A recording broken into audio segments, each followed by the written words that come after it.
नमस्कार, आपका स्वागत है दोस्तों। शारदीय नवरात्रि शुरू होने से पहले अपने भवन से और मुख्य द्वार से तुरंत हटाएं ये चीजें। माता शेरों वाली ऐसी घर में कभी नहीं आती जिस घर में होती हैं ये वस्तुएं।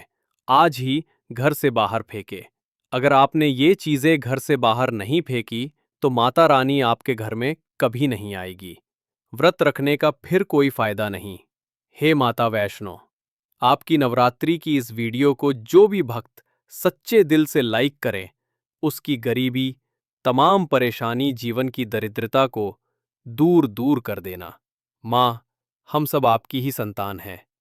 माँ को लाइक जरूर करें। भक्तों, इस बार नवरात्रि पूरे 10 दिनों तक मनाई जाएगी। ना एक भी दिन कम, ना ज्यादा। पूरे 10 दिनों तक मनाई जाएगी। माँ शेरावाली की विशेष रूप से पूजा आराधना की जाएगी। शारदीय नवरात्रि का महापर्व इस बार अश्विन मास की प्रतिपदा से शारदीय नवरात्रि शुरू होते हैं। इस साल शारदीय नवरात्रि 22 सितंबर से शुरू हो रहे हैं। नवरात्रि पर इस साल उत्तरा फाल्गुनी नक्षत्र और हस्त योग का संयोग बन रहा है। इस साल नवरात्रि सोमवार 22 सितंबर 2025 से शुरू होकर 1 अक्टूबर तक चलेंगे। नवरात्रि का आरंभ घट स्थापना के साथ होता है, जिसे बहुत ही शुभ माना जाता है। 2025 में घट स्थापना सोमवार 22 सितंबर 2025 को की जाएगी। घट स्थापना 22 तारीख को सुबह 6:09 से 8:06 तक की जा सकती है। महाव्रत में की गई पूजा बहुत ही शुभ मानी जाती है। इससे समस्त देवी देवताओं की कृपा प्राप्त होती है और पूजा पाठ का फल कई लाख गुना प्राप्त होता है। ऐसे में जो व्यक्ति नवरात्रि आने से पहले घर से ये चीजें हटा देता है तो उसके घर में माँ वैष्णव का आगमन होता है। माता लक्ष्मी का होगा वास। माँ शेरों वाली आपकी झोली खुशियों से भर देंगी। इसीलिए नवरात्रि आने से पहले घर से ये चीजें फौरन हटा दें। दोस्तों, आज हम कुछ ऐसे ही गलतियों के बारे में जानेंगे जो अगर आपके घर में होती है तो माता शेरावली कभी नहीं करती हैं। ऐसे घर में वास। फिर चाहे आप कितनी ही पूजा पाठ कर लें, माता दुर्गा ऐसे घर में कभी नहीं आती। ऐसे घर से देवता भी कुपित रहते हैं। दोस्तों, पूरी जानकारी को देखने के लिए इस वीडियो को अंत तक जरूर देखें और एक लाइक तो बनता है। दोस्तों, सबसे पहले नवरात्रि के पहले ही दिन मंदिर की अच्छी तरह से साफ सफाई कर लें। मंदिर जितना सफा होगा, फल उतना ही साफ, यानी इतना मिलेगा कि झोली छोटी पड़ जाएगी। मंदिर के अंदर अगर पुरानी मालाएं हैं, टूटी फूटी मूर्तियां हैं, उसके साथ ही खाली माचिस के डिब्बे रखे हुए हैं, तो उन्हें बाहर फेंक दें तथा टूटी मूर्ति को किसी नदी में प्रवाहित कर दें।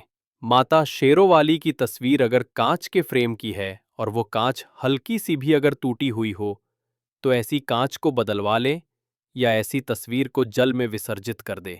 टूटी मूर्ति की पूजा करने से, टूटी तस्वीर की पूजा करने से आपकी श्रद्धा, भक्ति, व्रत आदि सब टूट जाता है। आपका व्रत खंडित हो जाता है। दोस्तों, नवरात्रि के 9 दिन बहुत ही पवित्र होते हैं।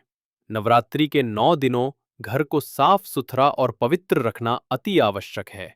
इसीलिए नवरात्रि के 9 दिनों में ब्रह्मचर्य का पालन किया जाता है और तामसिक भोजन ग्रहण नहीं किया जाता है। नवरात्रि के 9 दिनों में माता रानी के भक्तों को प्याज, लहसुन, मांस, मदिरा और अंडे से दूर रहना चाहिए। अधिकतर भक्त नियम का पालन भी करते हैं, लेकिन वो एक गलती कर बैठते हैं। वो नवरात्रि के 9 दिनों में अपने घर इन अपवित्र चीजों को रख लेते हैं। ऐसा भूल कर भी नहीं करना चाहिए। भागवत पुराण के अनुसार नवरात्रि के 9 दिनों तक माता रानी अपने भक्तों के घर में वास करती है। अगर आप भी चाहते हैं कि माता रानी आपके घर में वास करें, तो आप अपने घर के वातावरण को पवित्र रखें और नवरात्रि शुरू होने से पहले ही अपने घर से प्याज, लहसुन, मीट, अंडा और मदिरा को बाहर निकाल दें। अपने घर को साफ रखें। इन वस्तुओं को घर से बाहर निकालने के बाद अपने घर में गंगा जल का छिड़काव अवश्य करें। भगवद गीता में भगवान कृष्ण कहते हैं, बगैर गंगा जल छिड़काव कोई भी मंगल कार्य सफल नहीं माना जाता। गंगा जल का छिड़काव स्वयं भगवत गीता में श्री कृष्ण ने बताया था।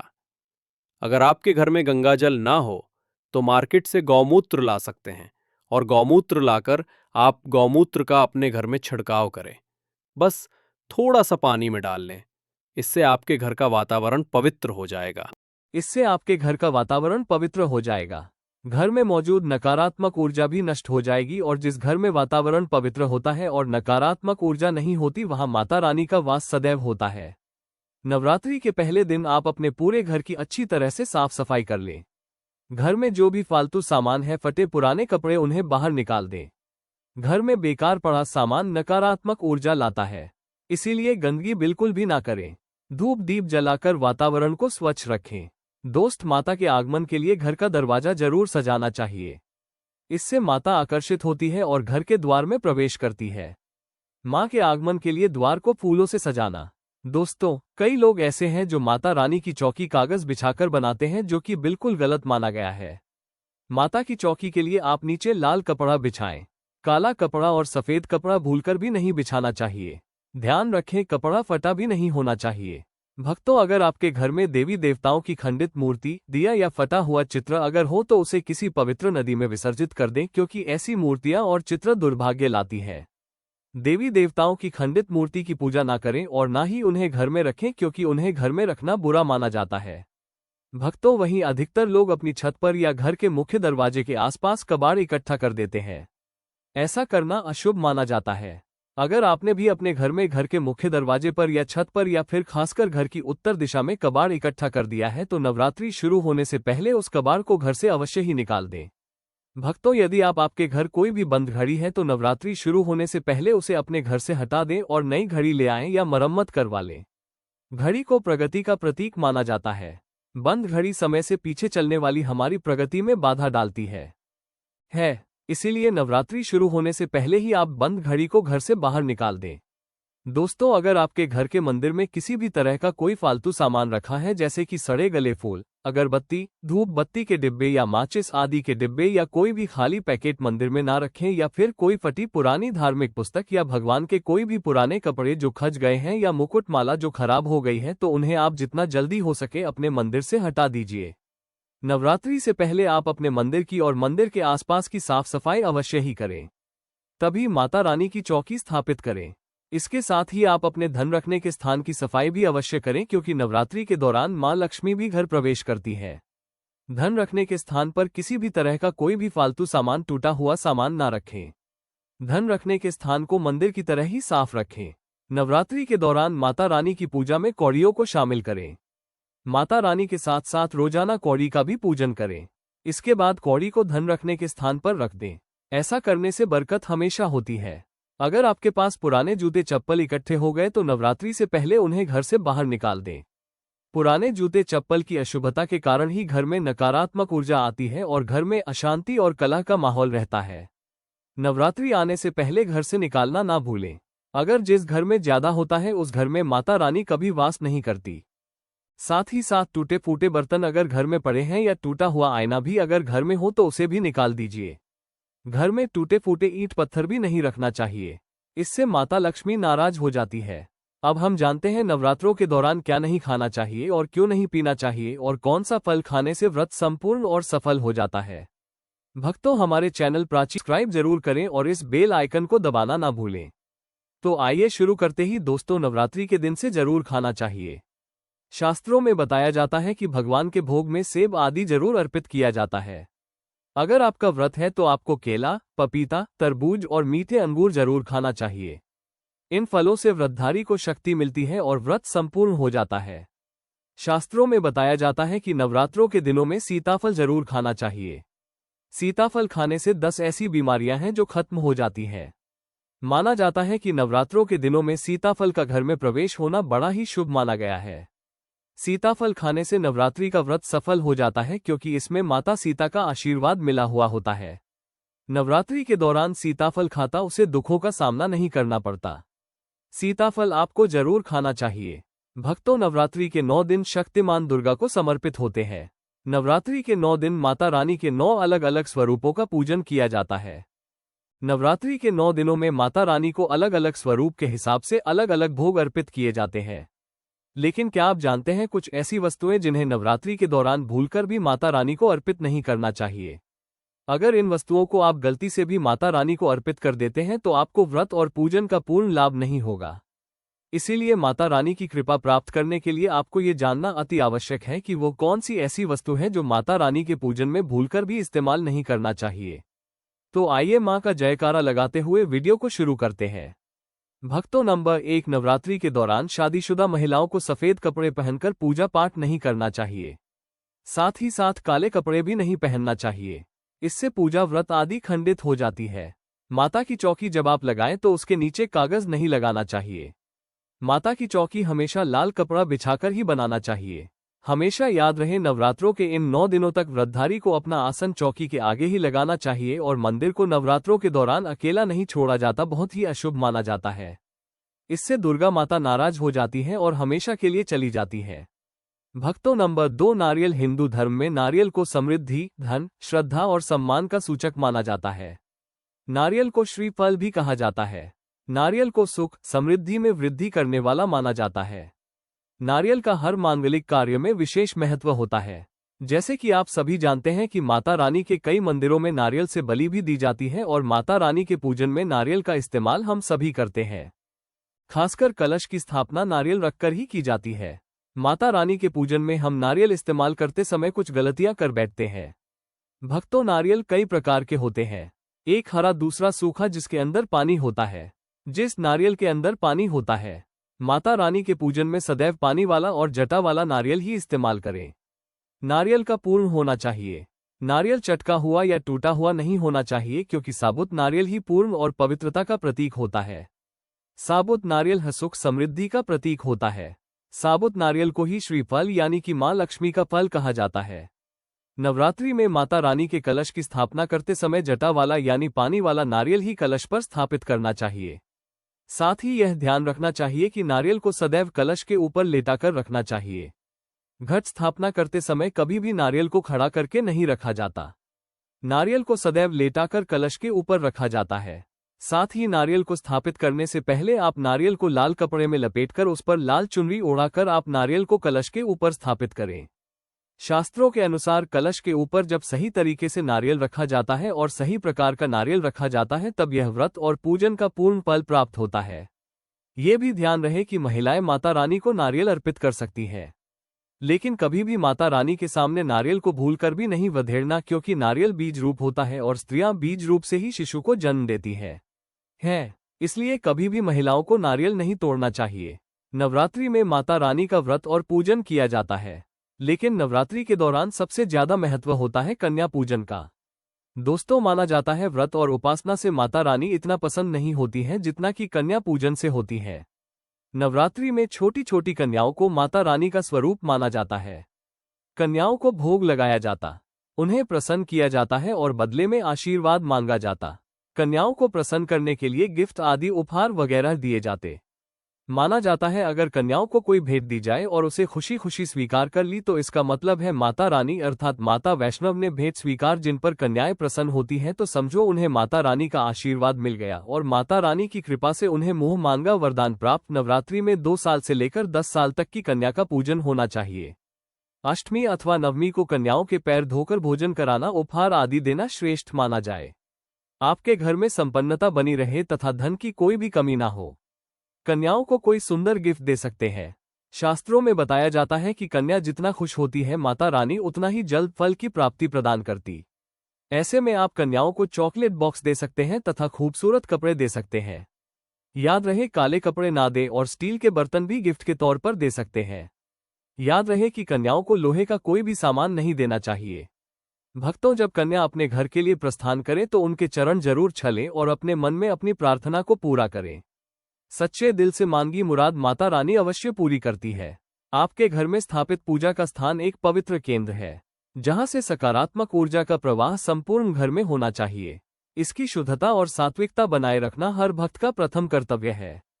यदि आपके मंदिर में किसी भी प्रकार का अनावश्यक सामान जैसे कि मुरझाए हुए या सड़े गले फूल, उपयोग में लाए गए अगरबत्ती या धूप बत्ती के डिब्बे, माचिस की खाली डिबिया या कोई भी खाली पैकेटिंग रखी है तो उसे तत्काल हटा देना चाहिए। इसी प्रकार यदि कोई धार्मिक पुस्तक फट गई हो, भगवान के विग्रह के पुराने वस्त्र जो अब जीर्ण शीर्ण अवस्था में हो, या कोई मुकुट या माला जिसका सौंदर्य और उपयोगिता समाप्त हो गई हो, तो उन्हें भी पूजा स्थल से अलग कर दें। यह वस्तुएं नकारात्मक ऊर्जा को आकर्षित करती हैं और पूजा के पवित्र वातावरण में बाधा डालती है। नवरात्रि का पावन पर्व आने से पूर्व अपने घर के मंदिर की तथा उसके आसपास के क्षेत्र की संपूर्ण सफाई अवश्य करें। एक स्वच्छ और सुव्यवस्थित वातावरण में ही दिव्य शक्तियों का सहज अवतरण होता है। केवल तभी माता रानी की चौकी की स्थापना करनी चाहिए जब स्थान पुनर्तः पवित्र और प्रशस्त हो। इसके साथ ही अपने धन रखने के स्थान जैसे कि तिजोरी, लॉकर या जहां भी आप अपनी नकदी एवं आभूषण रखते हैं की सफाई पर विशेष ध्यान देना चाहिए। ऐसा माना जाता है कि नवरात्रि के दौरान मां लक्ष्मी भी गृह प्रवेश करती हैं और यदि धन स्थान अस्त व्यस्त, गंदा या अनावश्यक सामान से भरा हो तो इससे धन की देवी की कृपा प्रभावित हो सकती है। वहां से किसी भी प्रकार का टूटा फूटा, बेकार या अनुपयोगी सामान निकाल दें और उस स्थान को भी मंदिर के समान ही स्वच्छ और सजाकर रखें। नवरात्रि के पावन 9 दिनों के दौरान माता रानी की पूजा में कौड़ियों को विशेष स्थान दिया जाता है। कौड़ी को समुद्र मंथन से उत्पन्न एक पवित्र वस्तु माना गया है और इसे मां लक्ष्मी का प्रतीक भी कहा जाता है। माता की पूजा के समय कौड़ियों को भी शामिल करें, उनका भी पूजन करें और तत्पश्चात उन्हें धन रखने के स्थान पर स्थापित कर दें। ऐसी मान्यता है कि इससे घर में सदैव धन धान्य की वृद्धि होती है और मां लक्ष्मी की कृपा बनी रहती है। इसी क्रम में यदि आपके घर में पुराने अनुपयोगी जूते चप्पल एकत्र हो गए हैं तो नवरात्रि से पूर्व ही उन्हें घर से बाहर कर देना हितकर है। पुराने और टूटे फूटे जूते चप्पलों को नकारात्मक ऊर्जा का स्रोत माना जाता है, जो घर के वातावरण में अशांति और तनाव का संचार करते हैं। ये भी कहा जाता है कि जिस घर में ऐसी वस्तुओं का जमावड़ा होता है, वहां देवी देवताओं का वास भी कठिनाई से होता है। इसलिए इन्हें घर से निकालकर एक सकारात्मक और प्रसन्नतामय वातावरण का निर्माण करें। इसके अतिरिक्त घर के भीतर टूटे फूटे बर्तन, दरारें आए हुए शीशे या अनावश्यक ईंट पत्थर भी नहीं रखने चाहिए। यह वस्तुएं न केवल घर की सुंदरता को कम करती हैं बल्कि मां लक्ष्मी को नाराज करने वाली भी मानी जाती है। देवी लक्ष्मी स्वच्छता, सुव्यवस्था और सौंदर्य से प्रसन्न होती हैं और अव्यवस्था से उनका आगमन रुक सकता है। अब हम नवरात्रि के दौरान किए जाने वाले आहार विधान के बारे में चर्चा करते हैं। ये जानना अत्यंत आवश्यक है कि व्रत के दौरान किन खाद्य पदार्थों का सेवन करने से शरीर को ऊर्जा मिलती है और व्रत पूर्ण होता है। शास्त्रों में व्रत में फलाहार को महत्वपूर्ण स्थान दिया गया है। यदि आप व्रत रख रहे हैं तो केला, पपीता, तरबूज और मीठे अंगूर जैसे फलों का सेवन अवश्य करना चाहिए। ये फल शरीर में ताकत बनाए रखते हैं और ऊर्जा प्रदान करते हैं, जिससे व्रत सफलतापूर्वक पूरा होता है। इन सबके अलावा नवरात्रि में सीताफल कस्टर्ड एप्पल का विशेष महत्व है। शास्त्रों के अनुसार नवरात्रि के दिनों में सीताफल का सेवन अत्यंत शुभ और लाभकारी माना जाता है। ऐसी मान्यता है कि इस फल के घर में प्रवेश मात्र से ही सकारात्मक ऊर्जा का संचार होता है। सीताफल को माता सीता के आशीर्वाद से जुड़ा हुआ माना जाता है और इसके सेवन से नवरात्रि का व्रत पूर्ण फलदायी होता है। कहते हैं कि जो भक्त इसे भक्ति भाव से ग्रहण करता है, उसे जीवन के कष्टों का सामना कम करना पड़ता है। नवरात्रि के यह 9 दिन दुर्गा मां के 9 स्वरूपों की उपासना के लिए समर्पित होते हैं। प्रत्येक दिन माता के एक विशेष रूप की पूजा अर्चना की जाती है और उन्हें अलग अलग प्रकार का भोग लगाया जाता है। परंतु कुछ ऐसी वस्तुएं भी हैं जिनका उपयोग माता के भोग में कदापि नहीं करना चाहिए। यदि गलती से भी ऐसा हो जाए तो पूजा के पूर्ण फल की प्राप्ति में बाधा आ सकती है। माता की कृपा पाने के लिए ये जानना अति आवश्यक है कि पूजन में किन वस्तुओं का प्रयोग वर्जित है। सर्वप्रथम नवरात्रि के दौरान विवाहित महिलाओं को सफेद या काले वस्त्र धारण करके पूजा पाठ नहीं करना चाहिए। सफेद रंग को विराग का और काले रंग को तामसिक प्रवृत्ति का प्रतीक माना जाता है। इन रंगों के वस्त्र पहनकर की गई पूजा से व्रत का फल खंडित हो सकता है। इसके अलावा माता की चौकी स्थापित करते समय उसके नीचे कागज आदि नहीं बिछाना चाहिए। सदैव लाल रंग का कपड़ा बिछाकर ही चौकी बनानी चाहिए क्योंकि लाल रंग शक्ति और ऊर्जा का प्रतीक है। व्रतधारी को चाहिए कि इन 9 दिनों तक अपना आसन चौकी के सामने ही लगाएं और मंदिर को कभी भी खाली या अकेला ना छोड़े। ऐसा करना अशुभ माना जाता है और इससे मां दुर्गा नाराज हो सकती है। दूसरा महत्वपूर्ण बिंदु नारियल से संबंधित है। हिंदू धर्म में नारियल को श्रीफल कहा जाता है और यह समृद्धि, श्रद्धा और सम्मान का प्रतीक है। इसका प्रयोग लगभग हर मांगलिक कार्य में किया जाता है। माता के पूजन और कलश स्थापना में नारियल का विशेष स्थान है। परंतु ध्यान रहे, माता के पूजन में केवल वही नारियल इस्तेमाल करना चाहिए जिसमें पानी हो और जिस पर जटा बनी हो। नारियल पुनर्तः साबुत होना चाहिए। कहीं से भी चटका हुआ या टूटा हुआ नहीं। साबुत नारियल ही पवित्रता और समृद्धि का प्रतीक माना जाता है। कलश स्थापना के समय नारियल को सदैव लिटाकर ही रखना चाहिए, खड़ा करके नहीं। उसे लाल कपड़े में लपेटकर और लाल चुनरी ओढ़ाकर ही कलश पर स्थापित करें। शास्त्रों के अनुसार इस विधि से रखा गया नारियल पूजा को पूर्ण फल प्रदान करता है। एक और अत्यंत महत्वपूर्ण नियम यह है कि महिलाओं को कभी भी नारियल नहीं तोड़ना चाहिए, क्योंकि नारियल बीज रूप है और स्त्री ही शिशु को जन्म देती है। अतः उनके द्वारा नारियल फोड़ना अशुभ माना जाता है। नवरात्रि की साधना का सबसे महत्वपूर्ण और फलदायी अंग कन्या पूजन है। ऐसी मान्यता है कि माता रानी को केवल व्रत और उपासना से उतनी प्रसन्नता नहीं होती जितनी छोटी कन्याओं के पूजन से होती है। नवरात्रि में 2 वर्ष से लेकर 10 वर्ष तक की कन्याओं को माता का स्वरूप मानकर उनका पूजन किया जाता है। अष्टमी या नवमी के दिन इन कन्याओं के पैर धोकर उन्हें भोजन कराकर और उपहार देकर उनका सत्कार किया जाता है। माना जाता है कि यदि कन्या प्रसन्न होकर आशीर्वाद देती है तो यह माता रानी का ही आशीर्वाद है और भक्त की मनोकामना अवश्य पूर्ण होती है। कन्याओं को उपहार स्वरूप चॉकलेट, सुंदर वस्त्र या स्टील के बर्तन दिए जा सकते हैं। लोहे से बनी किसी भी वस्तु को देना वर्जित माना गया है। जब कन्याएं विदा होने लगे तो उनके चरण स्पर्श करके उनका आशीर्वाद अवश्य लेना चाहिए। सच्चे हृदय से मांगी गई मनोकामना माता रानी अवश्य पूरी करती है। आशा है कि यह सभी जानकारियां आपके लिए मार्गदर्शिका सिद्ध होंगी। यदि हमारे द्वारा दी गई यह शास्त्र सम्मत जानकारी आपको पसंद आई हो तो कमेंट बॉक्स में जय माता दी अवश्य लिखें। आप सभी को नवरात्रि की हार्दिक शुभकामनाएं।